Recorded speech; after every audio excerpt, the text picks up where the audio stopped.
Oke, welcome back to the podcast Siniar Juara 2. Di episode kali ini kita bakal membahas, mudah-mudahan bisa dengan santai, tentang sesuatu yang mungkin sering kita lihat tapi jarang kita pikirkan.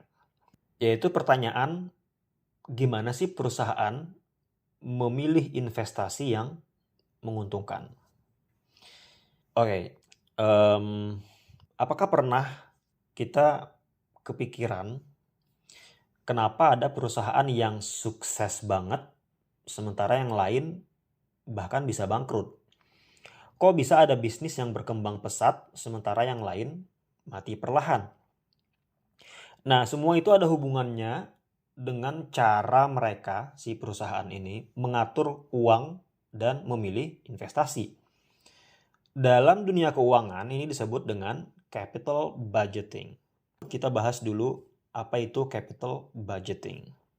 Jadi gini, setiap bisnis pasti butuh uang untuk berkembang. Nah, uang ini harus dipakai dengan bijak. Ibaratnya kalau kita punya uang 10 juta, nih uang 10 juta mau kita apain? Kita bisa buka warung kopi kecil, kita bisa beli motor buat ojol, kita juga bisa liburan ke Bali. Nah, kalau perusahaan, itu tadi kan kita sebagai individu. Nah, perusahaan juga demikian. Perusahaan juga dihadapkan pada pilihan, misalnya, apakah mereka mau pakai uangnya untuk buka cabang baru, atau beli mesin produksi yang lebih canggih, atau berinvestasi di teknologi baru misalnya. Keputusan-keputusan ini tidak bisa diambil dengan asal tebak gitu. Dia harus dihitung dulu mana yang paling menguntungkan dalam jangka panjang. Itulah yang disebut dengan capital budgeting. Sekarang, gimana caranya perusahaan menentukan mana investasi yang oke? Mereka biasanya pakai beberapa cara untuk menghitung untung ruginya. Cara pertama disebut dengan net present value atau NPV, atau sebut saja nilai uang di masa depan. Ini seperti kita menimbang lebih enak dikasih 10 juta sekarang atau 12 juta 2 tahun lagi.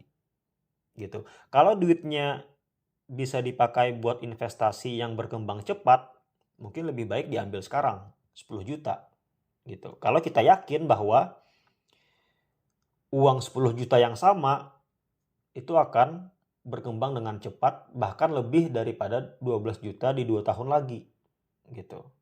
Cara yang kedua adalah internal rate of return atau IRR, atau sebut saja seberapa cepat balik modal gitu. Ibaratnya kita buka usaha, terus kita mikir, ini duit yang kita punya bakal balik dalam waktu berapa lama ya? Uang yang kita pakai sebagai modal untuk buka usaha ini itu akan balik ke kita dalam berapa lama gitu. Kalau cepat berarti bagus, kalau lama bisa jadi mungkin ada opsi investasi lain yang lebih menguntungkan gitu. Sederhananya seperti itu. Cara yang ketiga bagi perusahaan untuk memilih investasi yang ingin mereka lakukan adalah payback period, atau disebut saja kapan sih modal kita balik gitu. Kalau tadi kan seberapa cepat balik modal, kalau yang sekarang kapan balik modal. Misalnya kita buka usaha ayam geprek dengan modal 20 juta rupiah. Kalau tiap bulan untungnya 5 juta, berarti dalam 4 bulan modal kita balik. Ya kan, karena 4 kali 5 20. Sedangkan modalnya 20 juta. Nah, perusahaan tuh juga perlu memikirkan ini. Kapan modal 20 juta tadi itu balik ke kita? Dalam kasus ini, dalam contoh ini, 4 bulan. Nah, kemudian cara yang keempat yang digunakan oleh perusahaan untuk menentukan investasi mana yang akan dipilih, itu adalah profitability index, atau sebut saja seberapa untung dibanding modal yang dikeluarkan gitu. Misalnya kita berinvestasi 1 juta tapi hasilnya jadi 2 juta. Nah, ini berarti investasi kita untung, gitu, sesederhana itu. Nah, setiap perusahaan memakai metode ini untuk menentukan proyek mana yang paling menguntungkan. 4 tadi kita ulangi, net present value atau nilai uang di masa depan. Yang kedua, internal rate of return atau IRR atau seberapa cepat balik modal. Yang ketiga, payback period atau kapan balik modal. Yang keempat, profitability index atau seberapa untung dibanding modal yang dikeluarkan.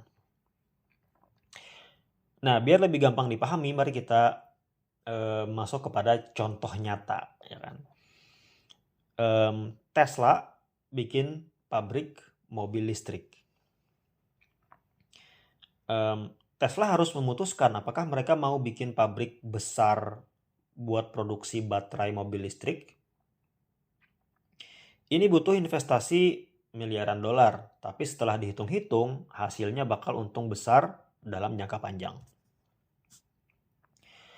Contoh kedua, Amazon membangun Amazon Web Service atau AWS.